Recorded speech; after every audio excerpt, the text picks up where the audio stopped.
Before diving into this incredible story, remember to subscribe to the channel and turn on notifications. Here, every story has something to say, and you won't want to miss a single one. Washington, D.C., late afternoon. The rays of the setting sun reflect off the windows of skyscrapers, and the city throbs with heavy traffic and whispers of government secrets. On a quiet street near CIA headquarters, a man walks with a confident stride. It is Marcus Jefferson, elegantly dressed in his 40s, wearing a perfectly tailored dark suit, briefcase in hand, his face calm but focused. He doesn't yet know that a very different force, rife with prejudice and arrogance, is about to turn his day upside down. A few blocks away, Richard Thompson, a federal police officer in his 50s with a neatly trimmed mustache, cruises around in his patrol car. With an air of arrogance, he scrutinizes passers-by suspiciously. His gaze lingers on Marcus, and immediately, without evidence or valid reason, he sees a potential suspect simply because Marcus is black and unusually quiet in this secure neighborhood. With a sudden movement, Thompson gets out of his car and walks toward Marcus. "Sir, stop," he yells, his voice echoing in the deserted street. Marcus stops, surprised but composed. He immediately feels the weight of the impending injustice, the invisible trap of racial prejudice closing in. Richard doesn't ask for explanations. His eyes are full of certainty, a blind arrogance that leaves no room for doubt. He brutally handcuffs Marcus, under the gaze of intrigued passers-by who are beginning to emerge from their offices. The surveillance cameras record his every move. Marcus, despite the anger and indignation seething inside him, remains icy calm, aware that every movement could turn this humiliation into evidence against his attacker. As he is forced into the police car, Marcus meets Thompson's gaze. In that gaze, he reads the foolish pride of a man who believes he is above it all, protected by his uniform and his prejudices. But Marcus knows a truth Thompson doesn't: he is not just a citizen arrested on suspicion, but a CIA special agent on a critical mission, a man capable of turning the tables. The tension is palpable. The once innocuous streets become the stage for a confrontation between arrogance and dignity, between racism and intelligence. And in the heavy silence of the police car, Marcus says nothing. But he is already preparing for the moment when the truth will come out, humiliating the one who thought he had the upper hand. The police car sped through the streets of Washington, D.C., its siren off, in a tense silence. Marcus Jefferson remained motionless, handcuffed, but his gaze was sharp, observing Officer Richard Thompson's every move. Thompson, for his part, swaggered behind the wheel, proud of his supposed superiority. He saw only a suspect and was already preparing to humiliate him in front of his colleagues. Arriving at the station, Thompson slammed open the car door and shoved Marcus onto the sidewalk. Passers-by stopped, some shocked, others discreetly snapping photos with their phones. The air crackled with tension. You could feel the situation was about to escalate. "Mr. Jefferson, come on, stop looking at me like that," Thompson exclaimed, confused by Marcus's apparent calm. "You're under arrest on suspicion of espionage. Anything you say can be used against you."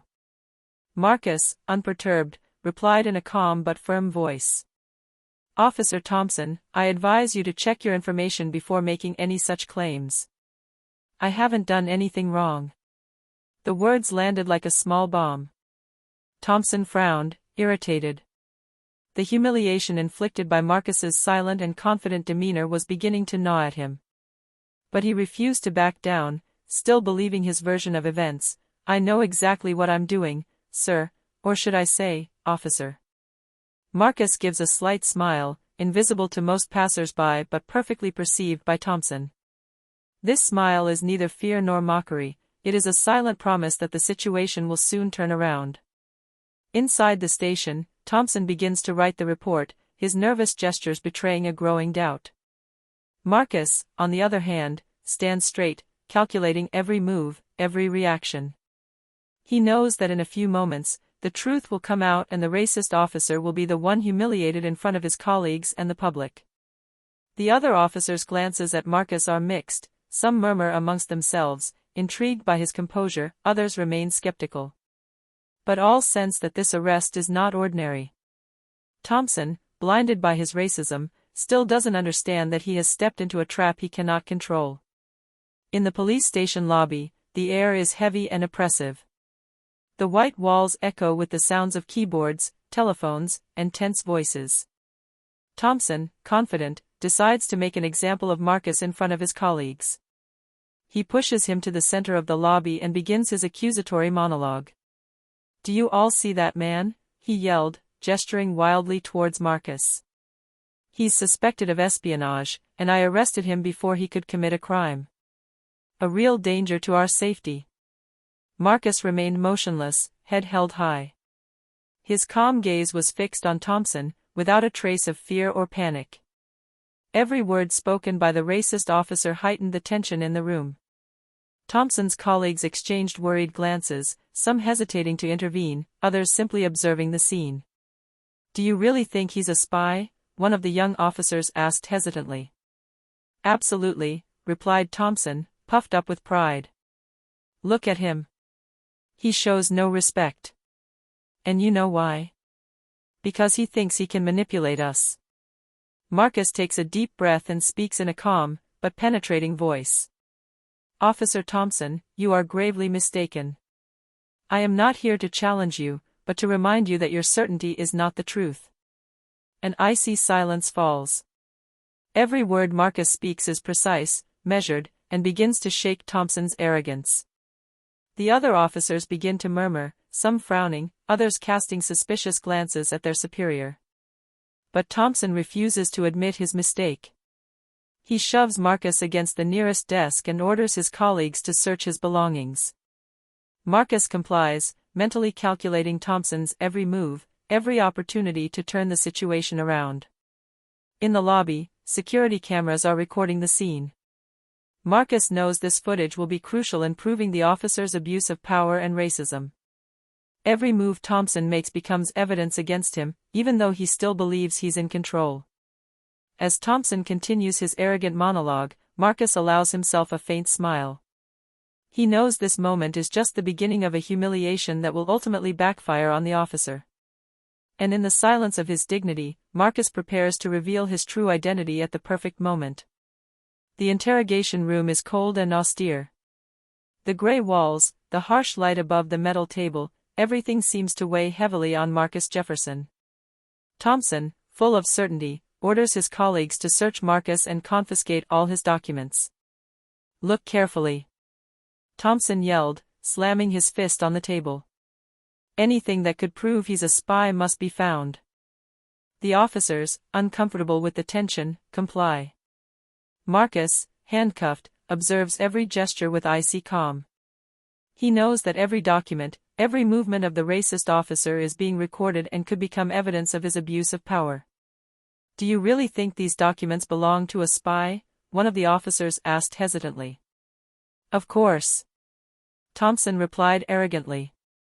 "That man has been suspicious from the moment I saw him. Can't you see his behavior? He's hiding something." Marcus, with a steady gaze and a calm voice, replies. "Officer Thompson, you are basing your opinion on prejudice, not evidence. Your certainty is blinding you." This simple sentence creates a slight unease among the officers. Some begin to doubt, others exchange worried glances. Marcus notices every micro-expression, every hesitation. He knows that the crack in Thompson's facade is beginning to appear. Thompson, frustrated by Marcus's apparent calm, intensifies his accusations. "I won't stand here and listen to a liar defy me. You'll pay for your arrogance." Marcus smiled slightly inwardly, knowing the tide was about to turn. He remained perfectly still, strategic, letting Thompson make a series of mistakes under the camera's watchful eye. The tension was palpable, each second reinforcing Marcus's certainty. The racist officer was about to publicly humiliate himself. As the officers continue the search, Marcus mentally prepares for the moment he will reveal his true identity. Thompson still believes he is in control, but he doesn't know that his arrogance is about to become his greatest humiliation. Marcus sits in the small interrogation room, his hands cuffed in front of him. The fluorescent light above hits his face, accentuating every line of his determination. Thompson enters with a thick file under his arm, slamming it down on the table with a sharp thud. "Mr. Jefferson, you will tell me exactly what you are doing here," Thompson ordered, his voice trembling with suppressed anger. "Don't think your calm demeanor will save you, you are a suspect." Marcus looks up, without a gesture of panic. His voice is calm but firm. "Officer Thompson, you are making a grave mistake. I am a CIA special agent, on a secret mission. And you have just arrested the wrong person." Thompson stares at him in disbelief. The words seem to float in the air, unreal. His face hardens, then reddens, but he still refuses to give in. He believes it's a lie meant to mock him. "Don't lie to me," he shouted, banging on the table again. "I arrested you rightly, and I'm never wrong." Marcus gives a small, almost imperceptible smile. "You'll regret speaking before checking your facts. Every action you've taken here is being recorded, and every mistake will be visible to your superiors." A tense silence falls. Thompson begins to feel the weight of his haste. His colleagues, present in the shadows of the corridor, exchange worried glances. Some finally understand that their superior's arrogance could cost him dearly. Despite the pressure, Marcus remains in control. Every word he utters is measured, calculated to maximize its impact on Thompson without compromising his dignity. Thompson, for his part, senses a growing panic. He thought he had the situation under control, but each sentence from Marcus is chipping away at his certainty. As Thompson gathers his papers to continue his interrogation, Marcus knows the moment of truth is approaching. The racist officer is still blinded by his arrogance, unaware that the truth will soon turn against him and humiliate him in front of everyone. Thompson briefly leaves the interrogation room to gather his colleagues in the station lobby. His face is red with anger and arrogance, and he struts around like a triumphant general, convinced he has finally gotten the better of Marcus. "Look closely, everyone," he yelled, dragging Marcus into the hall. "Here's a spy I arrested before he could do any harm." The colleagues gather, some intrigued, others amused. Passers-by who had witnessed the arrest watch, curious and shocked by the scene. Thompson, blinded by his certainty, fails to notice Marcus's unwavering composure. Marcus, handcuffed, stands straight, head held high. His gaze meets Thompson's, and in this almost palpable silence, there is a tension that goes beyond the obvious. Thompson believes he is in control, but he is already on the verge of losing. "Everything is in order here," Thompson added arrogantly, tapping on his desk. "I deserve a pat on the back for stopping this criminal before he could act." But the murmurs among colleagues begin to change tone. Some exchange skeptical glances. An officer, slightly apart, whispers, "Are you sure about this, Richard? It doesn't seem ordinary." Thompson, furious that anyone doubted him, raised his voice. "I know what I'm doing. Everything is under control." Marcus allowed himself a small, inward smile. Every word Thompson uttered was proof of his arrogance and blindness. Marcus knew that his true identity and position within the CIA would soon transform this victory into a public humiliation for the racist officer. As Thompson continues to boast, Marcus maintains an almost insolent calm. Every passing second increases the inevitable power shift. Thompson believes he has triumphed, but he is already trapped by his own arrogance and racism. As Thompson continues boasting to his colleagues and curious passers-by, a phone rings in the lobby. Thompson's superior, Captain Daniel Hayes, is calling from headquarters. He immediately demands an update on the arrest. Thompson, confident, proudly begins to explain his capture. "Captain, I arrested a spy before he could commit an act of sabotage. He was a suspect from the start." An icy voice echoes through the receiver. "Richard, stop everything. We've verified this person's identity. You've just arrested a CIA special agent, mission underway." Silence falls. Thompson instantly turns pale, unable to move. His shocked colleagues move closer to listen to the phone. Even passers-by realize that something is seriously wrong. Marcus, ever calm, looks at Thompson with a slight smile. He doesn't need to speak, the truth comes out on its own, transforming Thompson's sham victory into instant public humiliation. Captain Hayes continued to explain. Marcus Jefferson is a CIA agent on a special mission. Your arrest was illegal and based on prejudice. You will be held accountable. Thompson's face turned scarlet. His arrogance crumbled. He stammered out apologies, but they fell on deaf ears. His colleagues exchanged incredulous glances, some stifling nervous laughter, others shaking their heads in dismay.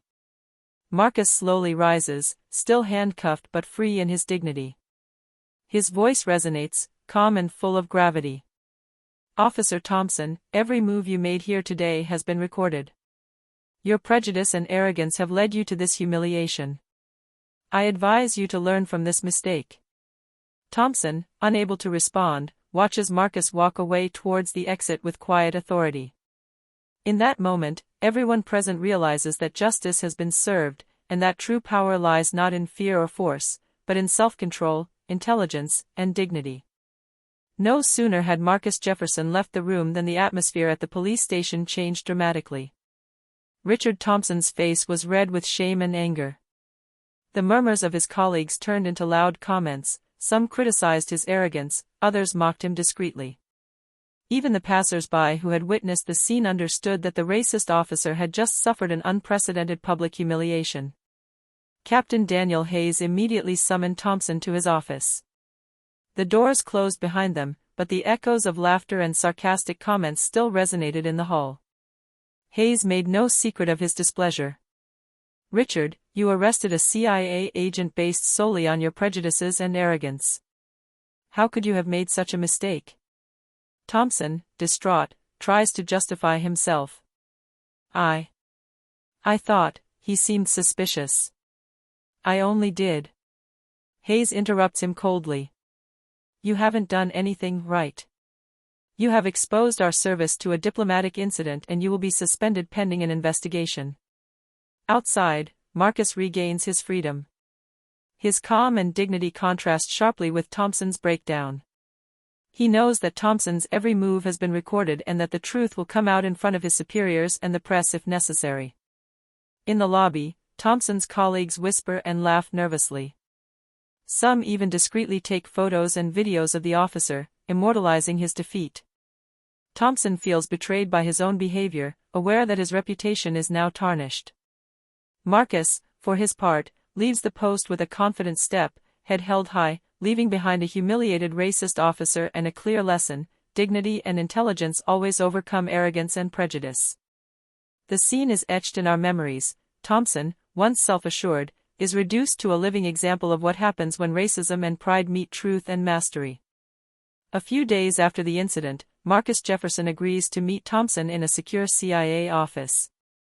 Thompson, still shaken and humiliated, enters unsure of what to expect. His former arrogance has given way to nervous tension and a heavy sense of guilt. Marcus is already seated behind a large wooden table, looking calm and impassive. His dark eyes are fixed on Thompson with a quiet but relentless intensity. Richard Thompson, Marcus began, his voice calm but firm, I want you to understand exactly what you did and why it was a grave mistake. Thompson, stammering, tries to make an excuse.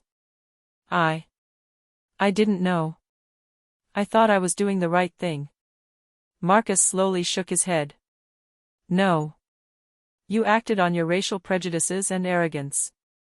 You arrested a CIA agent on a mission, you broke the law and endangered national security. Your actions are not only shameful, they are irresponsible. Thompson looks away, unable to bear Marcus's absolute calm. Each word echoes in the room, like a slow but inevitable sentence. And yet, Marcus continued, I did nothing against you personally. I let you expose yourself. Every mistake, every reckless move was recorded. It was your arrogance and racism that humiliated you, not me. Thompson felt a shiver of humiliation. For the first time, he realized he had never been in control, and that his victory in the police station lobby had been nothing but an illusion. Marcus rose slowly, held only by his own dignity and composure, and added, You have learned a lesson. Whether you accept it or not, this humiliation will follow you. The world will remember your mistake, but I will continue my mission, unperturbed. Thompson remained motionless, unable to respond. The heavy silence became a symbol of his defeat. Marcus left the room, leaving behind a racist and arrogant officer confronted with his own weakness and the reality of his prejudices. A few days after the confrontation, Richard Thompson was summoned by the FBI for a disciplinary hearing. His superiors, colleagues, and several observers were present. The air was thick with tension and anticipation. Every gesture Thompson made still betrayed the discomfort and anxiety that had plagued him since the incident with Marcus Jefferson. Captain Daniel Hayes takes the floor. Richard Thompson, you arrested a CIA agent solely on the basis of your racial prejudice and arrogance. Your behavior compromised national security and tarnished the reputation of the service. Thompson tries to stammer out an explanation. I thought I was acting. I wanted to protect. Your thinking doesn't excuse anything, Richard, Hayes interrupted, his voice firm. You are suspended immediately and will be subject to a full investigation. Your racist behavior and abuse of power will not be tolerated. Thompson's colleagues, who witnessed the scene, exchanged disapproving glances. Some murmured criticisms, others simply observed in silence. The image of the arrogant officer completely crumbled. What he believed to be a victory was now a public and professional disaster. Meanwhile, Marcus Jefferson, ever calm and dignified, resumes his duties at the CIA. His mission continues uninterrupted, and his untarnished reputation stands in stark contrast to Thompson's. Marcus knows that his composure and intelligence have not only saved his dignity but also exposed a racist who believed he could dominate through force and fear. Within the halls of the federal police, Thompson became an example, the man who allowed his racism and arrogance to lead to public humiliation and official punishment. Every colleague who met his gaze now saw the failure of a once self-assured officer, a victim of his own complacency. Thus, justice, slow but relentless, was served. Thompson learns that arrogance and racism never lead to victory when truth and dignity are at stake. A few weeks after the incident, Washington, D.C. began to whisper about the botched arrest and public humiliation of Richard Thompson. The media, alerted by witnesses and colleagues, reported on the case, but always emphasized Marcus Jefferson's impressive dignity and composure. Marcus, meanwhile, continues his mission at the CIA. His days are filled with strategic meetings and confidential missions, but he remains clear-headed about the past event. Every action he took that day was calculated to show that one can triumph over racism and arrogance without ever losing one's dignity. Thompson, meanwhile, is suspended. His name becomes an example throughout the department, that of an officer who allowed his prejudices to lead to humiliation and a loss of credibility. Colleagues who once admired him now look at him with a mixture of pity and judgment. Every encounter with him is a reminder of his defeat, silent but crushing. One day, Marcus receives an official report on Thompson, disciplinary sanctions, forced humility, tarnished reputation. Marcus smiles slightly, but without arrogance. He knows that justice lies not in personal revenge, but in the fact that truth always triumphs. As he leaves his office for an overseas assignment, Marcus thinks about the day a racist officer thought he could dominate a CIA agent. Marcus's silence, composure, and dignity did more damage to Thompson than any punishment could have. The police station lobby, once the scene of Marcus's humiliation, is now the symbol of a complete reversal. Thompson is still physically present, but he is stripped of the authority and pride he thought he possessed. Marcus, invisible but omnipresent through his reputation, has won. And in this triumphant silence, the lesson is clear: true power lies in calmness, self-control and justice, not in arrogance, force or racism.